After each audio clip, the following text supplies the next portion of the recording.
మరి ఎన్నో చెప్తున్నారు గురువు. ముందు ఆచరించాల్సింది ఆచరించాలి. మరి బుద్ధుడు మద్యం మాంసం చాలా తప్పు అని చెప్పాడు. పత్రికారు చెప్పలేదు, మేము తాగుతూ ఉన్నారు.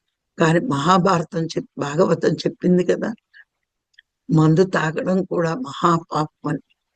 మరి ఇప్పుడు ఈ కలియుగంలో విస్తృతంగా అధర్మమే జరుగుతోంది. నిన్నటి వరకు 3 రోజుల పాటు 3 రోజులు పండగ అంటే ఒక జీవి సంబరానికి ఇంకొక జీవి బలయింది.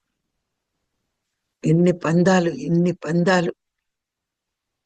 ధనలక్ష్మి ఘోషిస్తుంది, మరి పరమాత్మ ఘోష. తాను సృష్టించిన జీవుల్ని మానవులు రాక్షసులుగా సంహరిస్తున్నారు.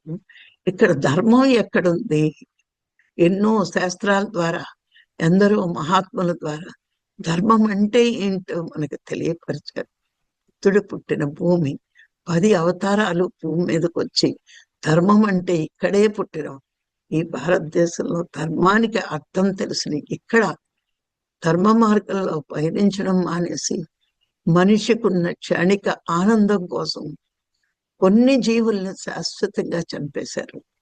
మరి ఇలాంటివన్నీ చూస్తున్నప్పుడు మనకి ఎంతో బాధ కలుగుతుంది. మన ఆనందం పక్కవాడి ఆనందం కోసం మనం బాధపడినా తప్పు లేదు అనే ధర్మంలో జీవించాల్సిన మనము మన ఆనందం కోసం ఎన్నో జీవులను చంపాము అంటే మరి అలాంటి వాళ్ళు ఎన్ని జన్మలు అలాంటి జన్మలు తీసుకోవాలి, ఎన్ని కోట్ల సంవత్సరాలు ఈ భూమి మీదకి వచ్చి ఆ శిక్షలు అనుభవించాలో ఒక్కసారి ఆలోచించండి. ఇవన్నీ ఆలోచించినప్పుడు పత్రికారు మనకిచ్చిన బహుమానం ఎంత గొప్పదో ఆలోచించండి. మనం ఎంత పుణ్యం చేసుకుని ఈ భూమి మీదకి వచ్చాము. పత్రికారు లాంటి గురువుని పొంది హింసను ఆపి హంసను పట్టుకుని దైవాన్ని తెలుసుకునే మార్గంలో ఉన్న మనము ధర్మం కూడా ఎలా ఆచరించాలో తెలుసుకున్నప్పుడు మరి ధర్మాన్ని ఆచరిస్తే వచ్చే ఫలితం, అధర్మాన్ని ఆచరిస్తే వచ్చే ఫలితం రేపటి క్లాసులో తెలుసుకుందాం.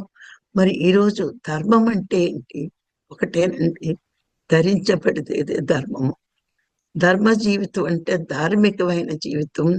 ధర్మ జీవితం గడుపుతున్న వాడే ధర్మాత్ముడు అవుతాడు. ఆ ధర్మాత్ముడే సత్యాన్ని తెలుసుకునే అర్హత ఉంటుంది అటువంటి వాడికే అని ప్రతి ఒక్కళ్ళు జానులు తెలుసుకుంటే ప్రాపంచిక జీవితంలో ధర్మం పాటిస్తాము. మరి ఆత్మశక్తిని పెంచుకుని ఆత్మ దర్శనం కోసం మనం ప్రవర్తిస్తాము.